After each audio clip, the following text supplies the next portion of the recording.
Hello again. We are back with lunch and a book. Nanner is eating the leftovers from this weekend's grill dinner. She's having some brats and some potatoes and some mushroom and cherry tomatoes. That's her favorite dinner food. And I am gonna continue with The Hobbit. And last time, which is too long ago, by the way, we skipped both Thursday and Friday last week for varying reasons. But last time, which I think was Tuesday, we saw that Bilbo Baggins decided that his Took side was going to win out against the Baggins side. And let the adventure in him decide that he was going to join this party. And Gandalf has said that he is a burglar, whether he knows it or not. And the last thing that happened was that he told Bilbo to go fetch a lamp and let's have a light on this matter. So, on the table, in the light of a big lamp, with a red shade, he spread a piece of parchment, rather like a map. "This was made by J.R.R, your grandfather, Thorin," he said, in answer to the dwarf's excited questions. "It is a plan of the mountain." "I don't see that this will help us much," said Thorin disappointedly after a glance. "I remember the mountain well enough, and the lands about it, and I know where Mirkwood is, and the withered height where the great dragons bred." "There is a dragon marked in red on the mountain," said Balin, "but it will be easy enough to find him without that, if ever we arrive there." "There is one point that you haven't noticed," said the wizard, "and that is the secret entrance. You see that rune on the west side, and the hand pointing to it from the other runes? That marks a hidden passage to the lower halls. Look at the map in the beginning of the book, it says, and you will see the runes in red. That's an illustration in the book.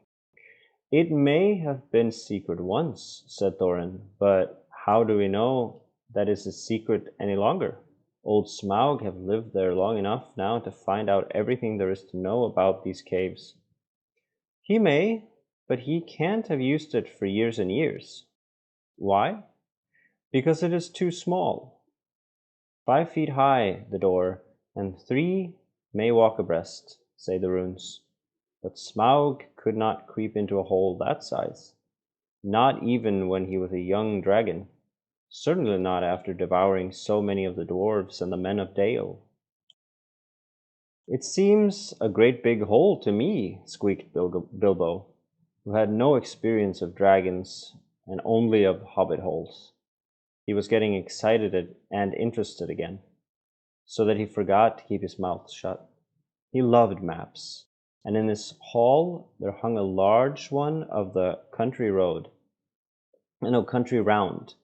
with all his favorite walks marked on it in red ink. "How could such a large door be kept secret from anybody outside, apart from the dragon?" he asked. "He was only a little hobbit, you must remember." "In lots of ways," said Gandalf. "But in what way this one has been kept hidden, we don't know, without going to see. From what it says on the map, I should guess there's a closed door, which has been made to look exactly like the side of the mountain. That is the usual dwarves' method. I think that is right, isn't it?" "Quite right," said Thorin. "Also," went on Gandalf, "I forgot to mention that with the map went a key, a small and curious key. Here it is," he said, and handed to Thorin a key with a long barrel and intricate wards made of silver. "Keep it safe." "Indeed I will," said Thorin, and he fastened it upon a fine chain that hung around his neck and under his jacket. Now things begin to look more hopeful. This news alters them much for the better. So far we have had no clear idea of what to do. We thought of going east, as quiet and careful as we could, as far as the long lake. After that, the trouble would begin. A long time before that, if I know anything about the road east, interrupted Gandalf. We might go from there up along the river running, went on Thorin, taking no notice, and so to the ruins of Dale, the old town in the valley there, under the shadow of the mountain. But we none of us like the idea of the front gate. The river runs right out of it, through the great cliff at the south of the mountain, and out of it comes the dragon too, far too often, unless he has changed his habits. That would be no good, said the wizard. Not without a mighty warrior, even a hero. I tried to find one, but warriors are busy fighting one another in distant lands, and in this neighborhood heroes are scarce, or simply not to be found. Swords in these parts are mostly blunt, and axes are used for trees, and shields as cradles or dish covers, and dragons are comfortably far off, and therefore legendary. That is why I settled on burglary, especially when I remembered the existence of a side door. And here is our little Bilbo Baggins, the burglar, the chosen and selected burglar. So now, let's get on and make some plans. Very well then, said Thorin.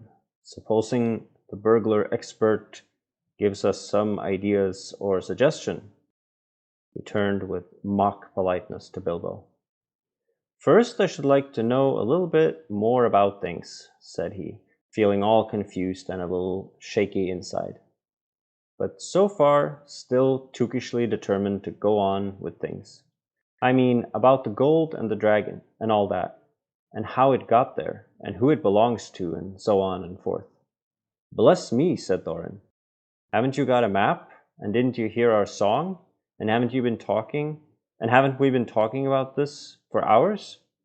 All the same, I should like it all plain and clear, said he, obstinately, putting on his business manner, usually reserved for people who try to borrow money off of him, and doing his best to appear wise and prudent and professional and live up to Gandalf's recommendation.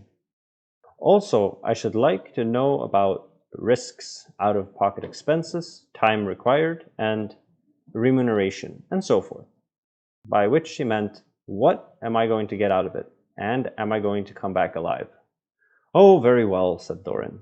Long ago, in my grandfather Thror's time, our family was driven out of the far north, and came back with all their wealth and their tools to this mountain on the map.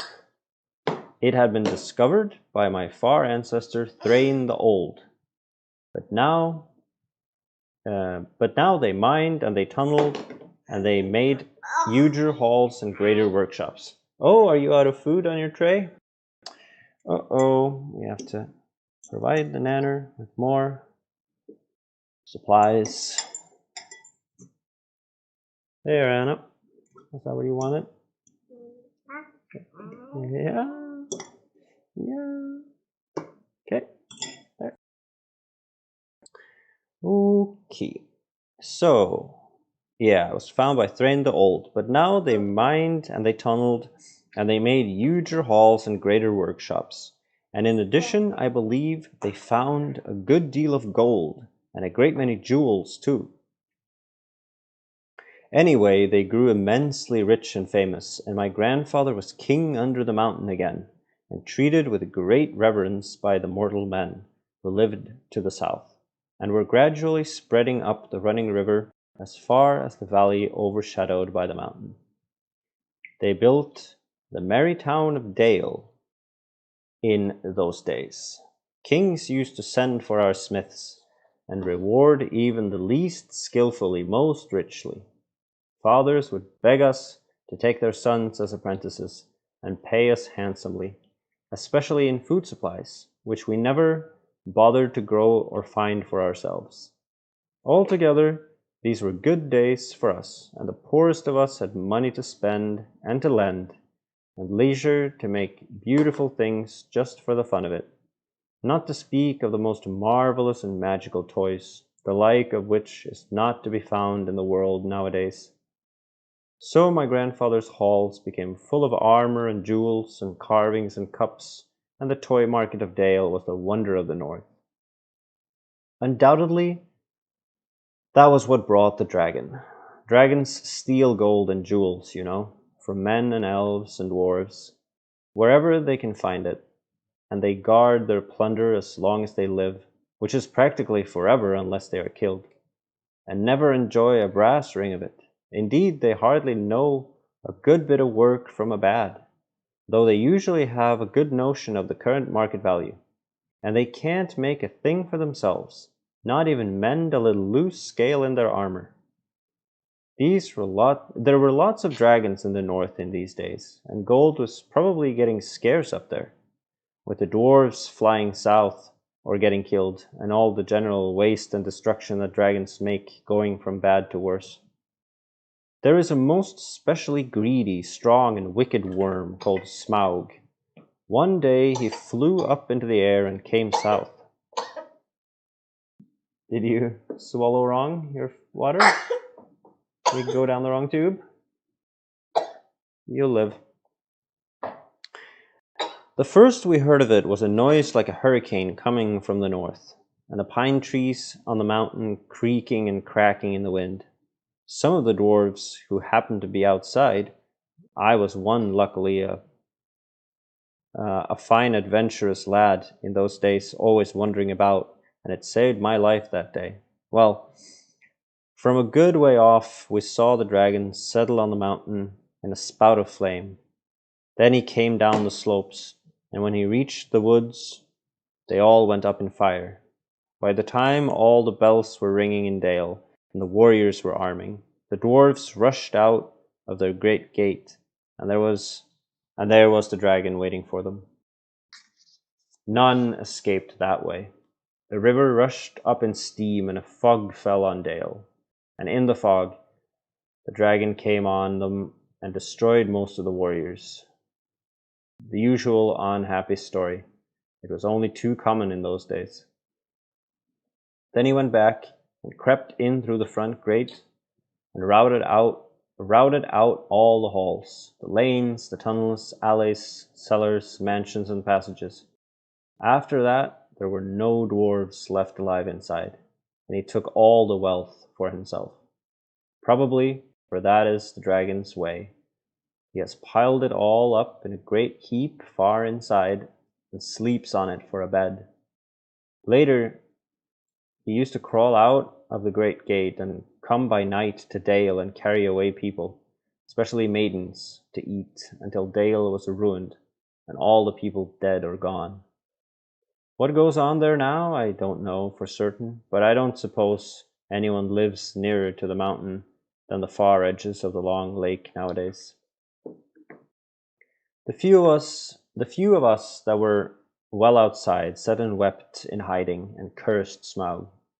And there we were, unexpectedly joined by my father and my grandfather, with singed beards. They looked very grim, but they said very little.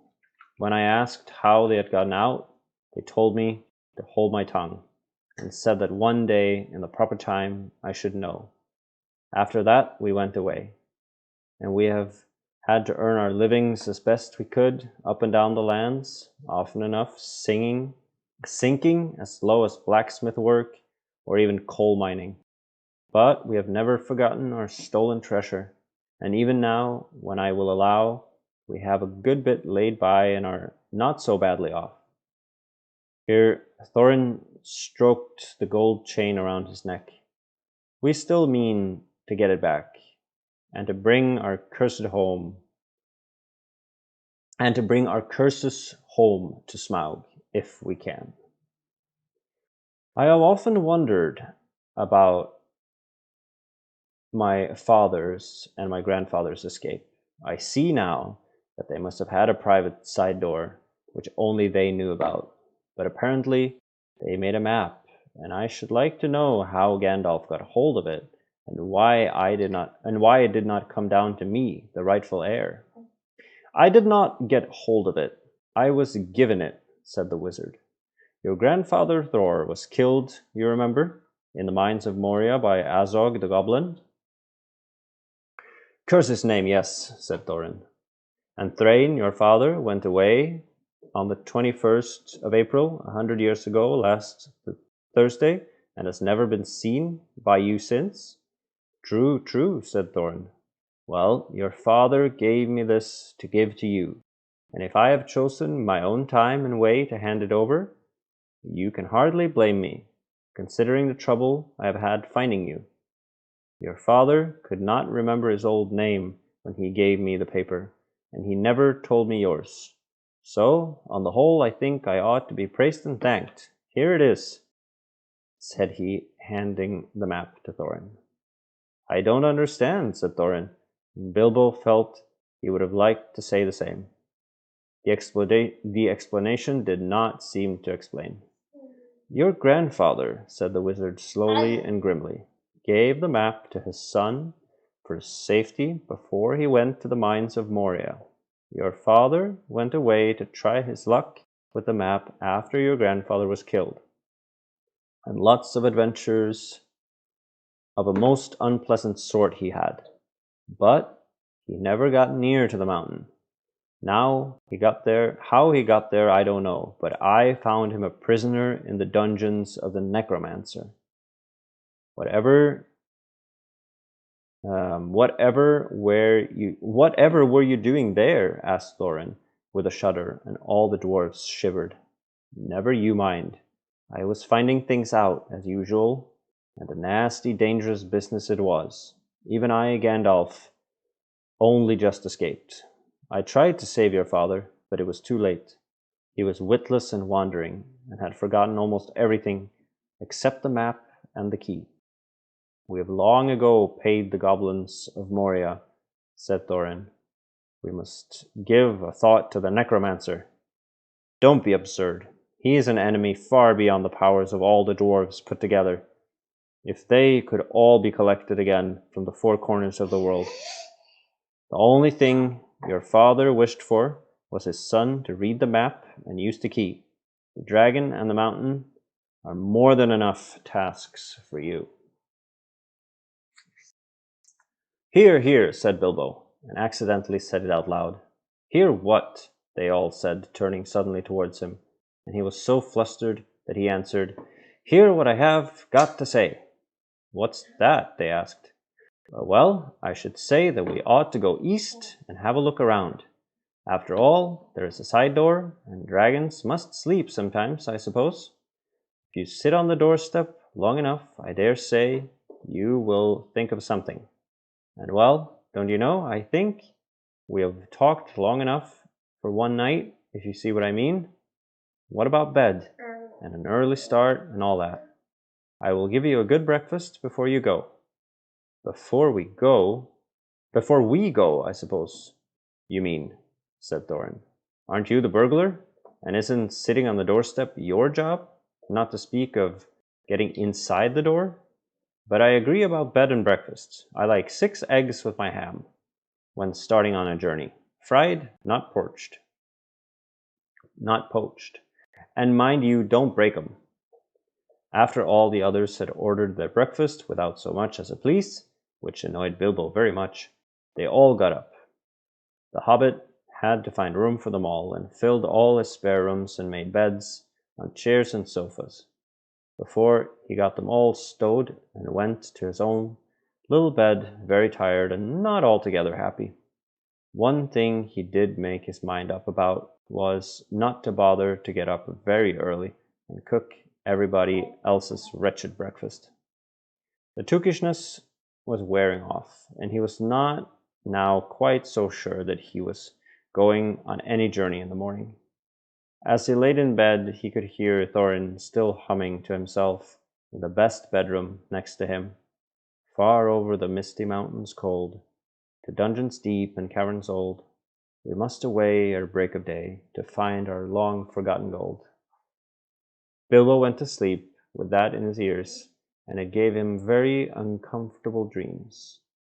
It was long after the break of day when he woke up. That was quite a perfect timing, Nanner. 20 minutes, you have started playing with your food, and we've actually reached the end of the first chapter.